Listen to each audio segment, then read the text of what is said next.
안녕하세요. 저는 서울 동작구에 살고 있는 40대 초반의 기혼 여성입니다. 올해는 저에게 정말 많은 일이 있었던 한 해였습니다.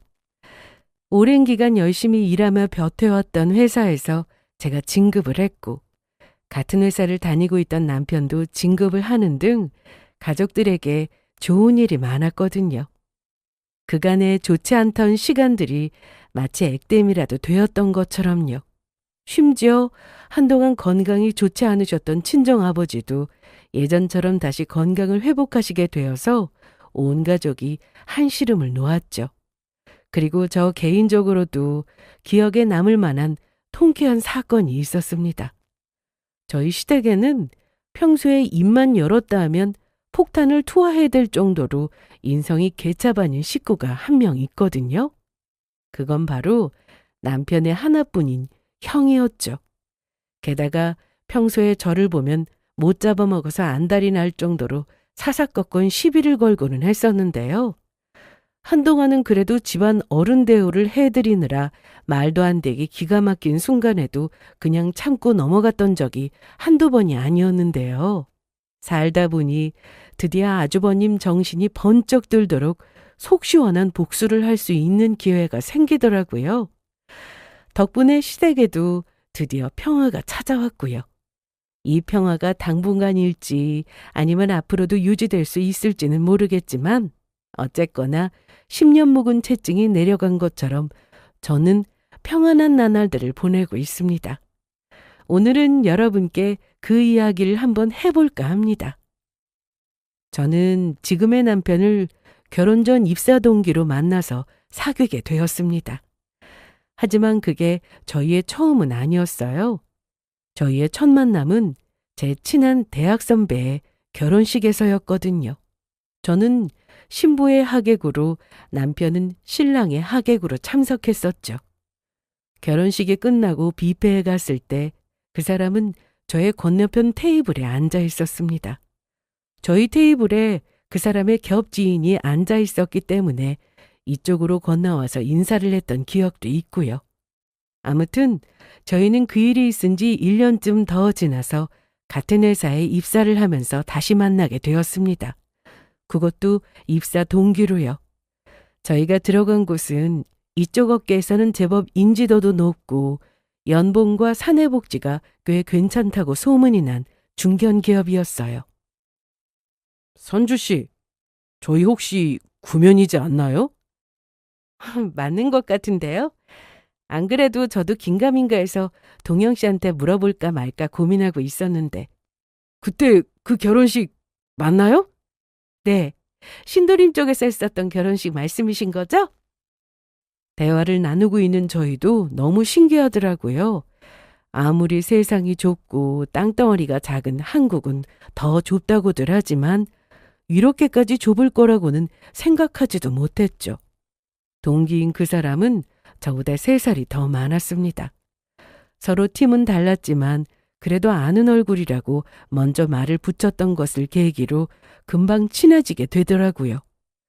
대화를 나누면 나눌수록 서로의 취향도 참 비슷하다는 걸 알게 됐고 그래서인지 더 좋다고 생각했고요. 하지만 우리의 관계는 거기서 더 진전되지는 않았습니다. 한동안은요.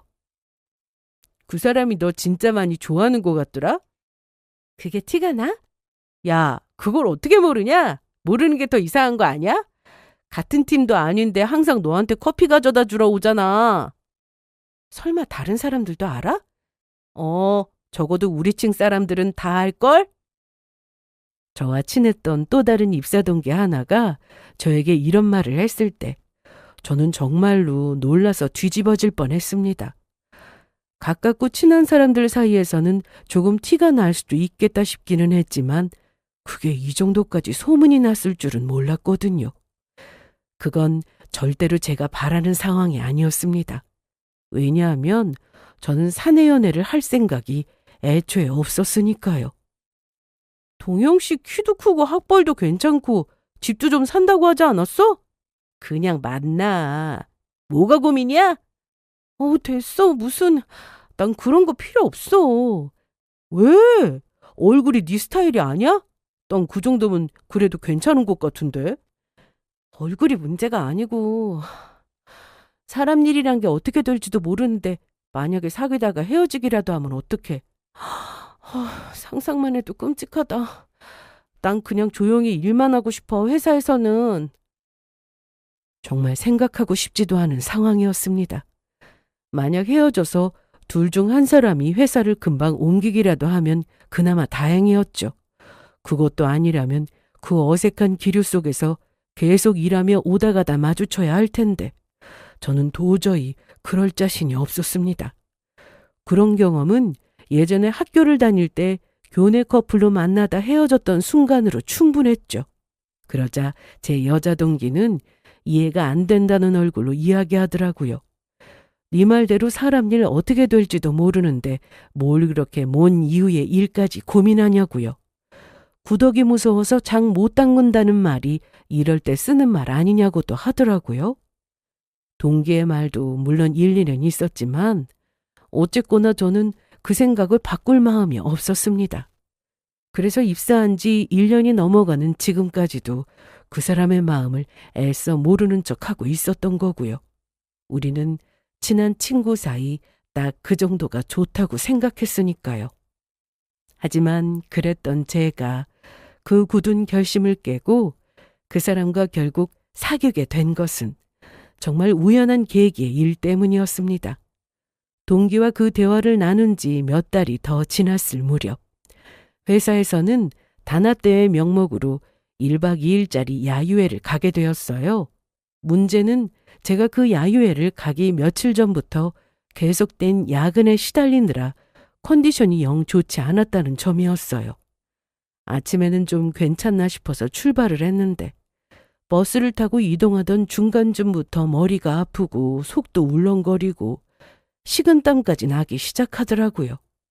결국 숙소에 도착해서 다들 밖에 나가서 열심히 게임을 하는 동안 저는 펜션 안에 누워있을 수밖에 없었습니다. 프로그램이고 뭐고 아무것도 참석 못한 것은 당연했고 저녁에 있었던 바비큐 파티에도 참석할 수가 없었죠. 친한 동기 몇몇이 괜찮냐며 옆에서 걱정을 하길래 제 걱정은 하지 말고 놀다 오라며 억지로 내보냈습니다. 괜히 저 때문에 민폐를 끼칠 수는 없었으니까요. 그리고 집에서 가져왔던 약을 먹고 끙끙거리며 누워있는데 누가 문 밖에서 문을 두드리더라고요.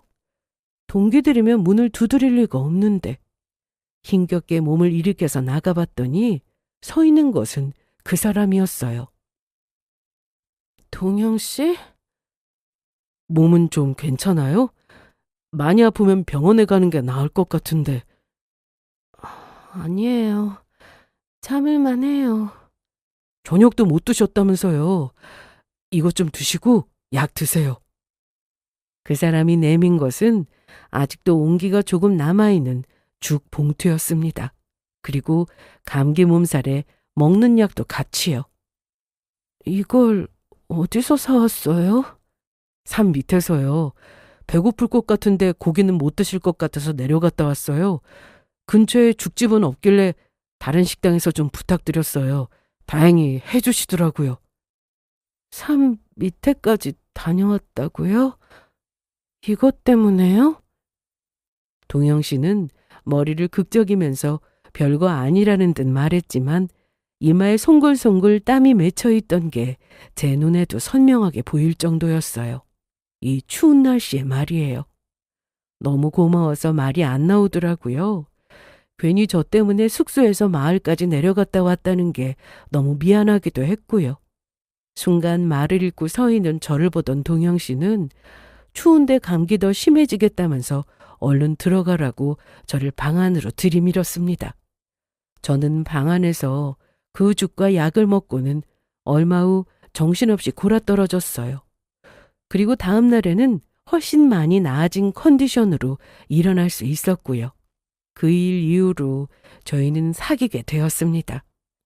이 정도로 저를 생각해주는 사람이라면, 그리고 그게 아직까지도 유지될 정도의 마음이라면 한번 만나봐도 좋겠다 싶었거든요. 그러다 헤어지게 된다면 그건 나중에 고민하자 싶었고요. 연애를 시작한 뒤로는 사귀기 전에 했던 걱정들이 무색할 정도로 평온한 나날들의 연속이었습니다. 저희 둘 다 성격이 비슷해서 그런지 소위 요즘 말하는 극안정형의 연애를 했거든요. 거기에는 일단 상대방의 성격이 워낙에 묻어내서 제가 무슨 짜증을 내도 다 받아주는 타입이었던 이유가 컸던 것 같습니다.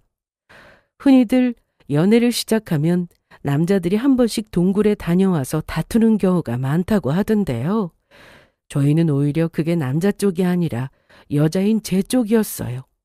제가 원래는 개인적으로 복잡한 일이 있거나 다투거나 했을 때는 혼자서 조용히 생각 정리하는 습관이 있었거든요. 하지만 이 사람을 만나고 나서는 그런 습관이 아예 사라지게 되었습니다. 제 옆에 있어주면서도 제가 힘들거나 부담스러울 만한 그 어떤 행동도 하지 않았거든요. 그냥 제 옆을 묵묵히 지키고 있으면서 그게 언제가 됐든 제가 다시 원래의 모습으로 돌아오기만을 기다려주고는 했었죠. 저희는 그런 연애를 무려 5년이라는 긴 시간 동안이나 지속할 수가 있었습니다. 그리고 한결같이 변하지 않던 그 사람은 결국에는 제 남편이 되었고요. 하지만 연애가 수월했다고 해서 결혼 생활마저 수월할 거라는 건 저만의 착각이었습니다.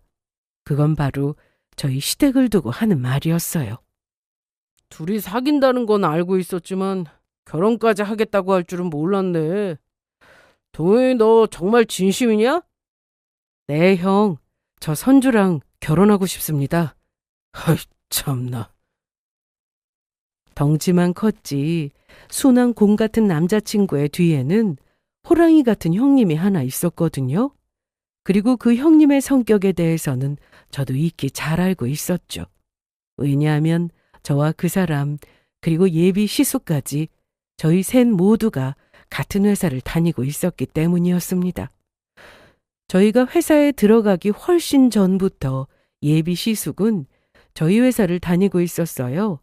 애초에 다른 회사를 생각하고 있던 남자친구에게 본인 회사를 들어오라고 적극적으로 권유했던 것도 다름 아닌 예비 시숙이었다고 들었고요. 저는 그 사실을 남자친구와 사귀고 한 달쯤이나 더 지나서야 알게 됐었죠. 너무 잘 됐구나. 잘 생각했다. 둘이 사귄 지도 오래되지 않았니? 예, 저희 벌써 5년이나 만났어요, 어머니. 아이고, 벌써 시간이 그렇게나 됐어? 그래, 5년이나 만났으면 결혼을 해야지. 이제 어린 나이들도 아닌데 얼른 결혼해서 아기들도 낳고. 예비 시어머니가 저희가 결혼하려고 한다는 말씀을 드리자마자 무척이나 기뻐하셨습니다. 남자친구의 어머니는 그냥 딱 봐도 아, 이 사람 어머니가 맞구나 싶을 정도로 무척이나 순한 분이셨거든요. 인사를 드리러 오기 전에 그동안 우연히 마주쳐서 카페에서 두어 번 함께 뵈었던 적이 있었는데 그때부터 그걸 느낄 수가 있었죠. 이런 어머니 밑에서 이런 자식이 나오는 게 당연하겠구나 싶을 정도로요. 하지만 제가 도무지 이해가 가지 않은 것은 바로 예비 시숙이었습니다. 아들이 둘인데도 정말 딴판으로 성격이 달랐거든요. 이쪽은 정반대로 어떻게 저런 어머니 밑에서 이런 아들이 나올 수가 있지 였습니다. 어머니, 모르는 말씀 좀 하지 마세요. 오래 만났다고 다 결혼할 것 같으면 이 세상에 결혼 안 할 사람들이 어디 있겠어요? 연애 좀 오래 했던 게 뭐라고. 아니 그래도 둘이 저렇게 좋다고 하고 만나기도 오래 만났으니까. 아우, 좀 가만히 좀 계셔보세요. 제가 알아서 할 테니까. 예비 시숙은 그 집에 들어갈 때부터 제가 마음에 들지 않는다는 기색을 팍팍 풍기면서 인상을 잔뜩 구기고 있었습니다. 전혀 이상할 일도 새삼스럽다 싶은 일도 아니었어요. 원래부터가 저런 사람이었거든요. 강약 약강의 표본이라고 아시죠? 본인이 좋아하고 본인이 필요하다 싶은 사람 옆에서는 간도 쓸개도 다 빼다 줄 것처럼 잘해주지만 본인이 마음에 들어하지 않거나 본인에게 쓸모가 없다 싶으면 예의까지 가차없이 내다버리는 사람이요. 그게 바로 남자친구의 하나뿐인 형님이었습니다. 예비 시숙과 제 남자친구의 나이 차이는 무려 7살이었어요. 저와는 나이가 10살이나 차이가 났고요. 저런 모습이 비단 저에게만 국한되는 것이 아니었기 때문에 평소에 회사에서도 예비 시숙에 대한 여러 가지 소문들이 자자했습니다. 당연히 저와 비슷한 또래 직원들 사이에서는 부정적인 의견이 대세였죠. 어지간하면 서로 안 엮이는 게 최선일 거라는 의견이요. 아랫사람들한테 함부로 대하고 특히나 본인과 나이 차이가 많이 나거나 만만한 여직원이다 싶으면 더욱 함부로 굴었거든요. 저도 예외가 아니었죠. 아니, 오히려 남자친구와 사귄다는 이야기를 듣고 나서부터는 더 심해졌다고 해도 무방했습니다. 제가 본인의 금쪽 같은 동생과 만난다고 할 때부터 저를 마음에 들어 하지 않았었으니까요. 저도 딱히 예비 시숙을 좋아할 하등의 이유도 없었고요. 저에게 함부로 하는 데다 회사 평판도 개차반이니 그렇지 않아도 좋아할 이유가 없는 사람인 게 당연하지 않겠어요? 그나마 다행인 것은 부서는 같아도 다른 팀에 속했기 때문에 딱히 엮일 일은 없었습니다. 하지만 제일 큰 문제는 바로 남자친구였어요. 제가 이 사람과 계속 만나는 이상에는 좋든 싫든 무조건 저희가 엮일 수밖에 없는 관계였으니까요. 그래, 너희 둘이서 뭐 좋아서 결혼한다고 치자. 근데 결혼할 돈은 있고? 집은 어떻게 할 생각인데? 길바닥에 나 앉아서 살 생각이야? 집은 저희들이 모은 돈에다가 은행 대출 받아서. 둘이 모은 돈? 문선주 대리는 뭐 돈을 얼마나 모았길래? 전에 학자금 대출 갚는다고 하지 않았나? 그럼 결혼자금은 거의 다 네 돈 아니냐? 예전에 지나가는 말로 월급은 모아서 어떻게 하고 있느냐는 이야기가 나온 적이 있었습니다. 그래서 저는 솔직하게 말씀드렸죠. 학자금 대출을 갖고 있다고요. 저희 집이 많이 못 살아서 사실 부모님이 대학교 학비를 내주실 형편이 안 됐었거든요. 저희 친정 부모님은 두 분 다 고졸이셨는데 저희 엄마는 거의 평생 남의 가정집에서 청소 일을 하셨어요. 아빠는 트럭을 몰면서 배달기사 일을 하셨고요. 원래 부모님이 어렸을 때부터 집안이 계속 어려웠다고 하시더라고요. 소위 말하는 흙수저 중에 흙수저였던 거죠. 제가 어릴 때도 집이 정말 가난했어서 저는 친구들이 다들 다니던 미술학원이니 피아노 학원이니 하는 곳들을 한 번도 제대로 다녀본 적이 없었습니다. 중고등학교에 들어가서는 문제집 살 돈이 없어서 학교 선생님이 주시는 교사용 문제집을 받아서 풀고는 했고요. 그 기준으로 치면 제가 그나마 공부에 흥미를 붙여서 대학을 나올 수 있었던 것도 기적에 가까웠던 거죠. 어쨌든 그때 했던 그 이야기를 예비 시숙은 아직도 기억하고 있는 모양이었어요. 그러자 남자친구는 조금 당황한 얼굴로 얼른 덧붙여서 말했습니다.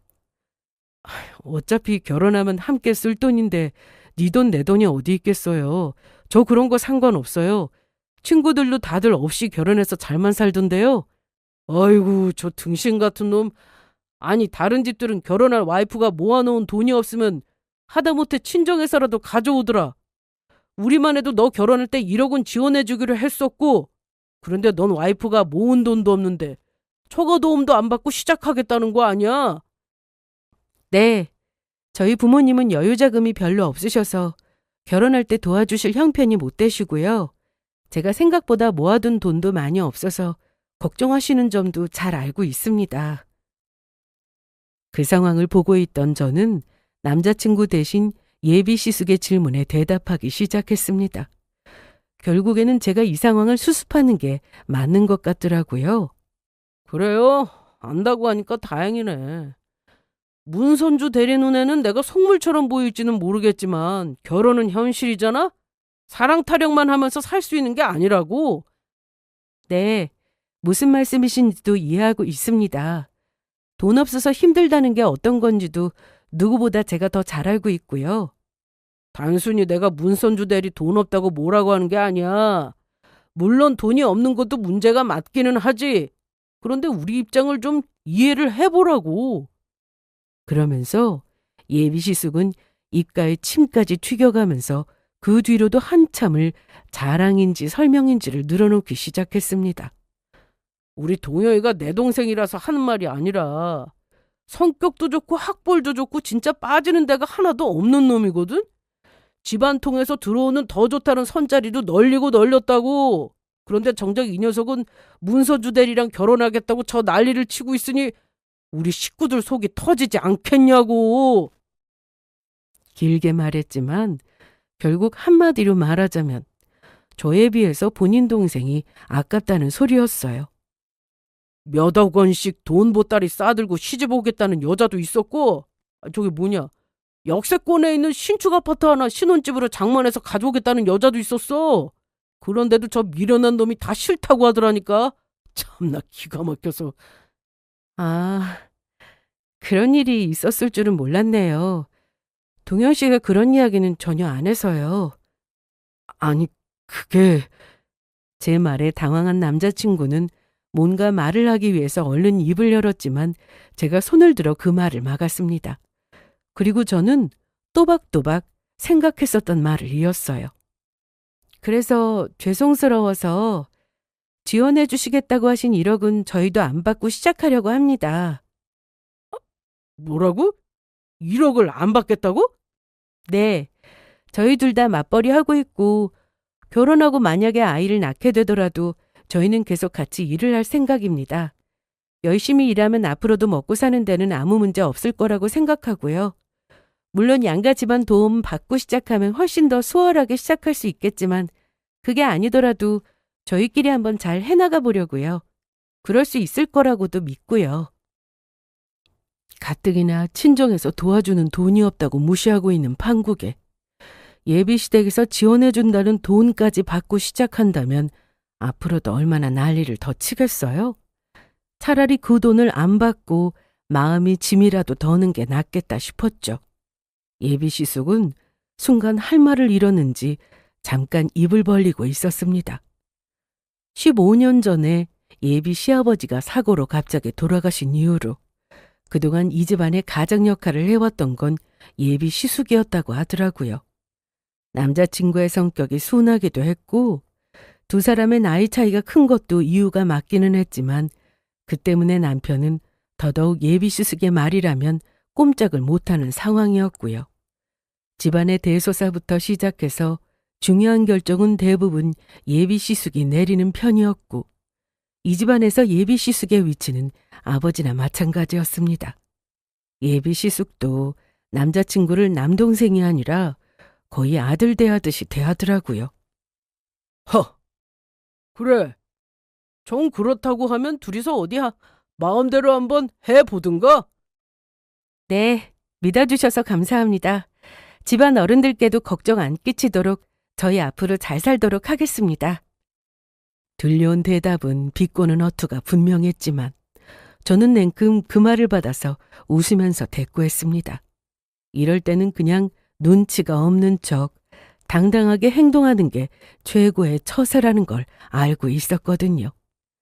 제 예상이 맞았는지 예비 시숙은 기가 막히다는 얼굴로 한 손으로는 본인 가슴을 두들기면서 고개를 절레절레 내저었습니다.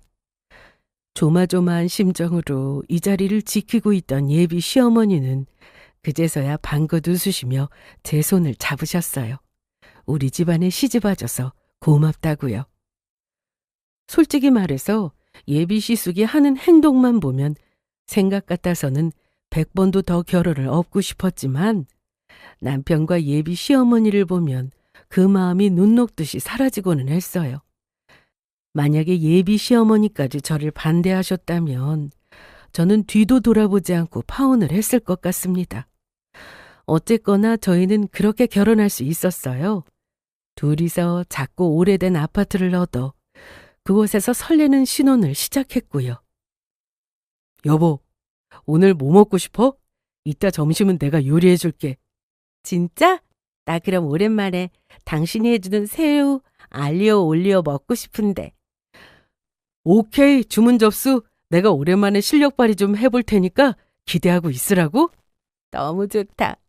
그거 먹고 나서 우리 산책 가자. 요 앞에 카페 새로 생겼더라? 그렇잖아도 나도 지나가면서 봤어. 그 앞에 사람들이 줄을 엄청 많이 서 있더라고. 당신 좋아하는 베이글도 같이 파는 것 같더라? 안 그래도 커피랑 그거 먹으려고. 나 당신이랑 거기 가려고 주말만 기다렸잖아. 아, 그래? 그럼 그냥 나한테 이야기를 하지. 내가 테이크아웃해서 가져다 주면 되는걸. 아니야. 간만에 우리 남편이랑 데이트할 겸 가서 먹으려고 한 거지. 남편과의 신혼생활은 연애할 때와 그다지 다르지 않았습니다.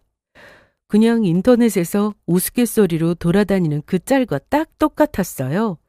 데이트가 다 끝났는데도 여자친구가 집에 갈 생각을 안 한다. 이런 느낌의 긍정적인 버전이라고 할 수 있었죠. 매일매일 연애하는 것 같은데 다만 각자 집으로 돌아가지는 않을 뿐인 그런 생활. 그게 저희에게는 결혼이었어요. 평일에는 출근해서 각자 열심히 일하고 먼저 퇴근하는 사람이 있으면 그 사람이 청소기를 돌리고 쓰레기를 버리고 세탁기에서 빨래들을 꺼냈죠. 주말에는 느지막한 시간까지 늦잠을 즐기다가 해가 중천에 뜨면 술술 일어나서 부스스해진 얼굴로 점심을 해먹었죠. 그러고는 대충 씻고 편한 옷을 입고 밖에 나가서 산책을 하고 가끔은 마트에 가서 장을 보기도 하고 영화를 보기도 하는 나날들. 그게 저희의 행복이었고 모든 것이었어요. 그 소소한 평온이야말로 제가 이 사람과 결혼을 하기를 참 잘했다고 생각하는 순간들이었고요. 다만 완벽한 결혼 생활이라는 건 그 어디에도 없는 환상이겠죠. 저희의 결혼 생활을 힘들게 하는 단 한 가지가 문제가 있다면 그건 여전히 시댁이었어요. 정확하게는 시숙의 존재였죠. 가까이 두고 싶지도 않은 인간을 회사에서도 수시로 마주치는데 심지어 시댁에서도 봐야 한다니. 정말이지 비극도 이런 비극이 없다. 와, 난 생각만 해도 끔찍하다. 아니, 아예 상상이 안 돼. 이래서 남의 결혼이 완벽할 거라는 환상을 버려야 한다니까. 이동형을 얻은 대신에 이등훈도 따라왔잖아?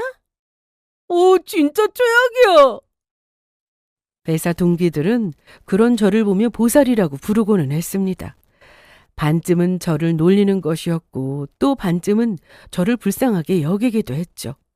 특히나 회사에서 저희 시숙이 또 난리를 치는 모습이 목격될 때마다 동기들의 안쓰러운 시선은 꼬박꼬박 저를 향하고는 했습니다. 그래서 이번에는 또 무슨 일이래? 뭐긴 뭐야. 여직원 비하 발언이지. 그따위로 일할 거면 집에서 애나 보고 살림이나 하지. 뭐하러 바득바득 회사에 기어나와서 팀 분위기 다 망치고 민폐를 끼치냐고 했다더라? 그래, 그 여과장이 아기가 많이 아파서 요즘 일찍 퇴근한 거였다면서 심장이 안 좋아서 수술 날짜 잡아놨다고 하던데?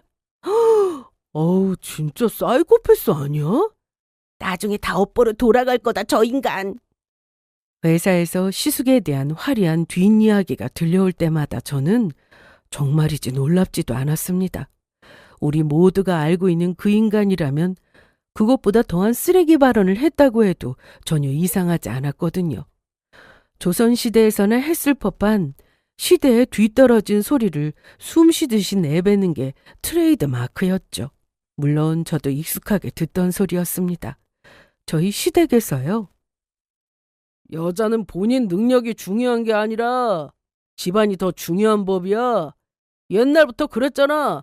결혼하기 전에는 친정 능력이 중요하고 결혼하고 나서는 남편 능력이 중요한 거라고. 예전에는 그랬는지 몰라도 요즘은 둘 다 중요한 거 아닐까요? 이거 봐. 나이는 헛먹었어? 그 나이 되도록 아직도 이렇게 뭘 모른다니까. 와이프가 아무리 잘 나가면 뭐래. 결국은 밖에서 남편이 얼마나 잘 나가는지에 따라 남들 시선이 달라진다니까. 그러니까 내가 하는 말 잘 새겨듣고 남편 내조 잘하라고. 시어머니도 안 하는 잔소리를 저는 시숙에게서 듣고 있었습니다. 그것도 맞벌이를 하고 있는 저더러 남편 내조를 잘하라는 소리를요. 그 여자 팔자 뒤웅박 팔자라는 말이 괜히 나온 소리겠냐고. 남편 따라서 여자 팔자도 뒤바뀐다는 얘기 아니야. 글쎄요, 아주버님. 요즘은 남편 팔자가 와이프 따라서 바뀐다던데요? 물론 그럴 때마다 저는 웃으면서 반론을 내놓고는 했습니다. 시숙의 반응이 어땠을지는 안 봐도 그림이죠. 저더러 말대꾸 하는 걸 보니 아직도 정신을 못 차렸다는 둥 난리도 아니었어요. 이래서 여자들이 문제라니까. 일을 해도 문제고 안 해도 문제야. 회사 나가서 그깟 일 좀 한다고 집안일은 다 내팽개치고 정성 들여서 남편 밥 한 번 차릴 생각도 안 하고. 갑자기 일하는 여자들이 문제라면서 열변을 토하더라고요. 그렇다고 집에만 있는 가정적인 여자라면 만족했을까요?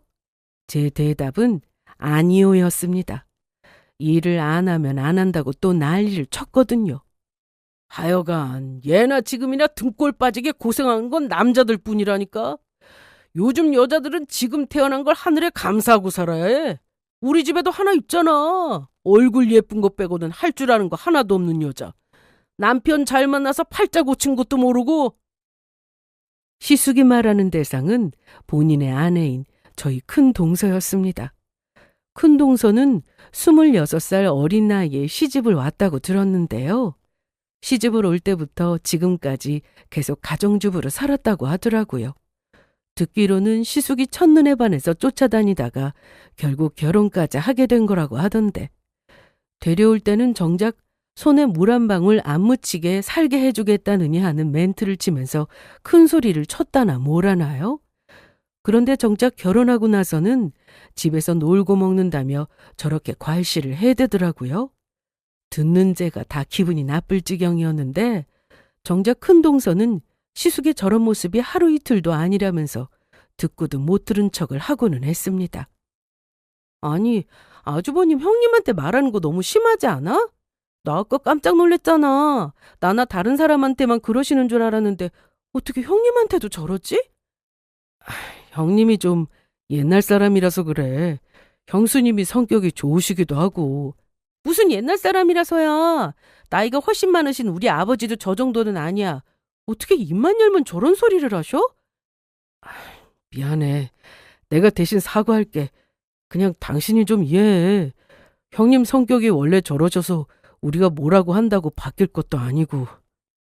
시댁에 다녀올 때마다 기분이 나빠져서 남편에게 이야기를 했던 적도 몇 번이나 있었습니다. 하지만 그때마다 남편은 저더러 이해를 좀 하라면서 미안하다는 말만 반복하더라고요. 제가 듣고 싶은 건 남편의 대리사과가 아니었는데 말이에요. 이런 상황이니 시숙의 눈에는 제가 얼마나 더 괘씸하고 얄미워 보였겠어요? 똑같은 소리를 했는데도 형님은 듣고 넘기고 저는 웃으면서 은근히 할 말을 다 하고는 했으니까요. 솔직히 말해 성질 같았으면 제가 들이받아도 몇 번을 더 들이받았을 텐데 저도 딴에는 그래도 시댁 어른 대접을 하느라 많이 참고 있는 상황이었습니다. 물론 그건 시숙도 마찬가지였겠죠. 시간이 지나면 좀 나아질 줄 알았더니 시간이 지날수록 점점 더 제 길을 꺾으려고 난리를 쳐대는 게 제 눈에도 너무 잘 보였거든요. 그러다 보니 요즘은 점점 더 시댁에 가는 게 불편해지더라고요. 저희 두 사람의 사이는 마치 살얼음판처럼 아슬아슬한 상황이었습니다. 그러던 어느 날이었어요. 여보, 방금 회사에서 연락 왔는데 나 이번에 본부에서 추천하는 신규 사업 TF팀에 들어가게 됐다는데? 에? 진짜야? 너무 잘 됐다. 당신 거기 들어가고 싶어 했잖아. 그러니까 어떻게 된 거지? 나 들어가고 싶다고 부장님 앞에서 노래를 부르긴 했었는데 이게 진짜로 될 줄은 몰랐네. 평화롭던 어느 주말, 전화 한 통을 받고 온 남편은 얼떨떨한 얼굴로 저에게 그렇게 말했습니다. 저희 둘 다 그 소식을 듣고 깜짝 놀랐죠. 사실 저희 남편이 객관적으로 봤을 때 잘 나가는 동기들에 비해서 일머리가 좀 없는 편이었거든요. 그래서 신사업에 지원하면서도 들어갈 수 있을까 회의적이기는 했는데 정말 뜻밖의 소식이다 싶었어요. 다음날 그 소식은 회사에서 공식적으로 공표되었습니다. 그리고 남편도 저도 모두의 축하를 받으며 기분 좋은 하루를 보내고 있었죠. 오후에 잠시 간식을 먹으러 들어갔던 휴게실에서 시숙과 마주치기 전까지는요. 동영이 이번에 TF팀에 들어간 거 그거 다 내 덕인 거 알지? 시숙은 제 얼굴을 보자마자 뭔가 큰 건을 하나 잡았다는 듯이 만면의 미소를 띄우고 있었습니다. 그 모습이 어찌나 기뻐 보이던지 누가 보면 무슨 하늘에서 꽁돈이라도 떨어진 줄 알겠더라고요. 저는 일 때문에 피곤하기도 했고 회사에서 언쟁하고 싶은 마음도 없었기에 대충 맞장구를 쳐주었습니다. 네, 이 부장님. 다 부장님이 잘 지도해 주신 덕분이기도 하죠. 덕분이기도 한 게 아니라 내 덕이라고. 100%. 동영이 걔가 저번 프로젝트 성과 없었으면 이번에 거기 들어갈 수나 있었을 것 같아? 들어가고 싶다고 했던 후보들이 얼마나 다 쟁쟁했는데 언강생심 명함도 못 내밀었을걸? 그러자 시숙은 그게 아니라고 손까지 내저으면서 휴게실 의자에 길게 몸을 파묻더라고요. 앞서 말씀드렸다시피 남편이 일머리가 좀 없는 편이라고 했었잖아요. 하지만 일머리에 비해서 회사에서 진급은 제때 잘하는 편이었습니다.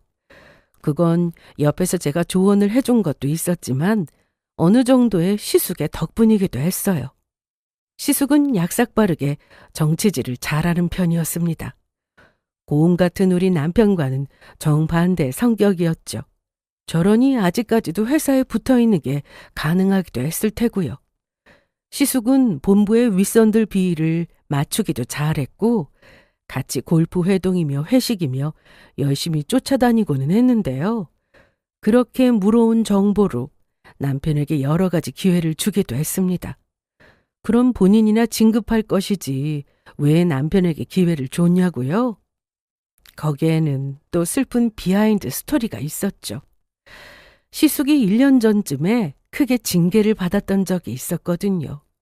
그동안에도 물론 자잘하게 일으킨 문제들이 많았지만 그때는 정말 크게 문제가 되었었죠. 폭력적이고 부적절한 언행으로 부하 직원이 정신과를 다니면서 인사팀의 시숙을 신고하기까지 했었거든요. 결국 시숙은 그 일로 회사의 실세인 이사의 눈밖에 나게 되었고 더 이상 진급은 못하고 몸을 사리는 처지가 되어버렸습니다. 대신 후임으로 남편을 키우는 중이었죠.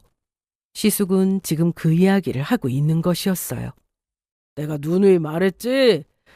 여자 팔자 다 남편 팔자 따라가는 거라니까. 알아들었으면 커피 한 잔 타봐. 진짜 미친 게 아닌가 싶더라고요. 하필이면 그때 휴게실 문을 열고 들어오던 다른 남자 직원들이 그 장면을 목격했고요. 커피를 타오라는 멘트를 듣고 저희 두 사람의 얼굴을 번갈아 가면서 보더니 얼른 이쪽으로 다가왔습니다. 아이쿠 부장님, 제가 한 잔 타드리겠습니다. 제가 또 커피를 기가 막히게 잘 타거든요. 됐어. 문선주 차장이 타올 거야. 에이, 문 차장님보다 제가 훨씬 더 잘 타는데요. 저 못 믿으세요? 이번에는 됐다고. 황당해하는 저를 돕기 위해 남직원들이 시숙을 만류했지만 고집불통이었습니다. 노골적으로 비웃으면서 굳이 저를 가리키더라고요. 뻔했습니다. 이번 기회에 아주 제 콧대를 꺾어놓겠다는 심산이었겠죠? 우리가 같은 부서인 것도 아니었고 사적으로 커피 타는 걸 다른 직원에게, 그것도 여직원에게 시킨다는 건 이건 누가 봐도 부적절한 짓이었거든요. 그걸 알면서도 시킨다는 건 기싸움이었죠. 자기한테 잘 보이라는 기싸움이요. 얼어붙은 남자 직원들이 보는 앞에서 결국 저는 커피를 한 잔 타드렸습니다. 그러면서 한마디를 남겼어요. 부장님, 몸이 많이 불편하신 듯해서 이번에는 제가 타드릴게요. 그런데 앞으로는 커피는 본인이 알아서 타주세요. 그럴 기력도 없으시면 커피 끊으시고요. 뭐야? 너 방금 뭐라고 했어?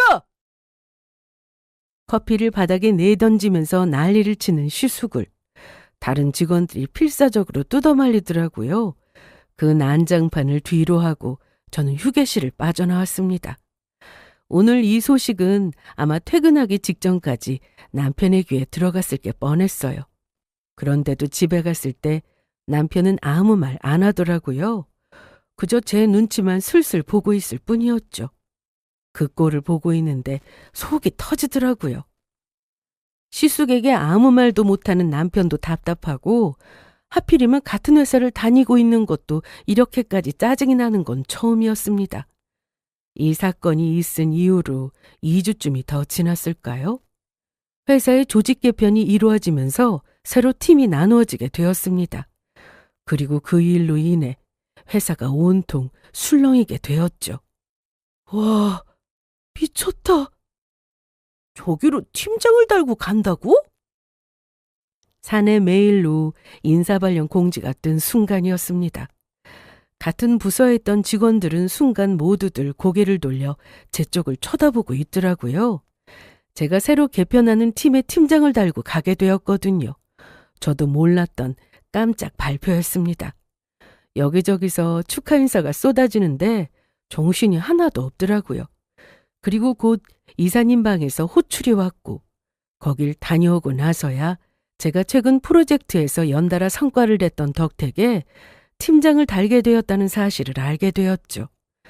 발표 직전까지도 다른 후보 한 명과 치열하게 경쟁을 했던 탓에 미리 귀뜸을 할 수가 없었다는 말과 함께요. 그리고 모두가 놀랐던 이유는 그것 말고도 하나 더 있었습니다. 그건 바로 제가 시숙이 있는 팀의 팀장으로 가게 되었다는 사실이었어요. 정확히 이틀 후 저는 새로운 팀원들과 함께 신설팀에서 미팅을 가지게 되었습니다. 본부장님이 와서 간단하게 브리핑과 축하 인사를 하고 떠났고 그 뒤는 저의 몫이었어요. 저는 저를 보고 있는 팀원들과 한 명 한 명 눈을 맞추면서 업무 안내를 시작했습니다. 자, 팀장을 맡게 된 문선주입니다. 모두들 반갑습니다. 본부장님이 설명해 주신 대로 우리는 본부에서 많은 기대를 걸고 있는 팀입니다. 앞으로 맡게 될 사업들은 팀원들 모두가 힘을 합쳐서 최대한의 역량을 끌어내 완수해야 하는 중요한 프로젝트들입니다. 저는 팀장으로서 여러분들의 역량을 끌어내는데 모든 지원을 다할 것이고 언제나 열린 자세로 모두의 의견을 듣도록 하겠습니다. 질문 없으면 바로 업무 분장부터 시작하죠? 저는 팀장으로 팀의 인사 권한을 비롯해 모든 운영 실무에 관한 총괄 권한을 받게 되었습니다. 그리고 시숙은 징계 이력 때문에 우리 팀의 자문 역할만을 하게 되었고요. 팀원들 모두가 이 특수하고도 기묘한 상황을 받아들인 눈치였는데 딱 한 사람만이 납득을 못하고 있었어요. 그건 시숙 본인이었죠. 문 차장, 첫날인데 뭘 벌써부터 업무를 시작하려고 해. 오늘은 서로 자기소개나 하고 좀 알아가다가 회식이나 하러 가지. 오늘부터 공식적으로 업무가 시작되는 날입니다. 이따 이사님께 보고도 드려야 하고요. 거참 빡빡하게 구네. 시숙은 혀를 차면서 노골적으로 제 의견에 불만인 티를 내고 있더라고요. 자세도 불량하게 그지없었습니다. 의자가 거의 뒤로 젖혀지다시피 할 정도로 기울어져 있었거든요. 저는 다른 직원들이 가져온 서류들을 체크하다가 펜을 내려놓고 차분한 목소리로 말했습니다. 제 업무 방식이 불만이면 언제든지 이 팀에 나가셔도 됩니다. 그게 무슨... 팀원 선발 권한은 저에게 있지만 첫 선발은 제 뜻대로 이루어지지 않았기 때문에 저도 재검토할 의향이 충분히 있습니다. 그러자 시숙은 생각도 못했던 말을 들었다는 듯 입을 떡 벌리고 저를 쳐다보고 있더라고요. 나머지 팀원들도 마찬가지였죠. 놀란 눈으로 저희 둘을 번갈아 보며 숨을 죽이고 있었습니다. 회의실 내부는 싸늘하다 못해 정적이 감돌고 있었어요. 아니, 문 차장! 참고로 공식적인 호칭은 팀장입니다. 앞으로 호칭에도 유의해 주십시오. 옛날 버릇대로 자기 마음대로 팀과 저를 휘두르려던 시숙에게 저는 낮지만 정확한 어조로 경고를 날렸습니다. 그리고 모두가 보는 앞에서 제가 그렇게까지 말할 거라고는 생각하지 못했는지 시숙의 눈은 정처 없이 흔들리고 있었어요. 아마 지금까지 살면서 제가 봤던 얼굴 중에 가장 놀란 눈이었을 겁니다. 더 하실 말씀 있으십니까? 있으시면 따로 면담 신청하시고요. 없으면 이제 업무 시작하겠습니다. 그날의 그 사건이 전사에 퍼진 것은 제 점심시간이 끝나기도 전의 일이었습니다. 회사에서는 한동안 이 일이 괴담처럼 떠돌았다고 하더라고요. 그렇지 않아도 저와 부장이 한 팀에서 근무하게 된 것만으로도 핫이슈였는데 첫날부터 이 사달이 벌어졌으니 그럴만도 했죠. 제 동기들은 모두 저를 찾아와서 한마디씩 남겼습니다. 속이 시원하다고요. 사이다도 이런 사이다가 없다고 박수까지 치더라고요. 사실 제가 했던 경고는 경고에서 그치는 것이 아니었습니다. 저는 정말로 팀에서 시숙을 내쫓을 의향이 있었거든요. 만약 정말로 그렇게 된다면 체면이 나락으로 떨어지는 건 제가 아니라 시숙 본인이었죠. 10살이나 어린 차장한테 욕먹고 팀에서 쫓겨난 부장이라니. 그걸 어느 팀에서 받아주려고 하겠어요? 그 이후로 저희 시댁에서도 많은 변화가 있었습니다. 회사에서 있었던 사건이 정말로 충격적이었던 모양인지 시숙도 이제는 더 이상 저에게 아무런 시비를 걸지 않았거든요. 아니, 아예 사람이 달라진 것처럼 말을 걸지를 않더라고요. 제가 뭐라고 말을 해도 그냥 조용히 대답만 하는 수준이었죠. 기가 죽어버린 시숙을 보고 있으니 가끔씩은 내가 좀 너무했나 싶을 때도 있었지만 지금까지 당했던 것들을 떠올려 보면 그런 생각도 싹 사라지더라고요. 오늘따라 다들 왜 이렇게 조용하니? 조용하니까 좋은데요, 어머님? 오늘 반찬이 다 너무 맛있어요. 그러니? 이따 싸줄 테니까 집에도 좀 가져가렴. 오직 이 상황을 모르는 시어머니만이 조용한 집안 분위기에 의아해하면서 고개를 갸웃거리실 뿐이었어요. 저희 남편은 그런 제 뒤에서 조용히 웃고만 있었고요. 여기까지가 회사뿐만 아니라 가정에서도 평화를 찾게 된 저의 이야기였습니다. 들어주셔서 감사합니다.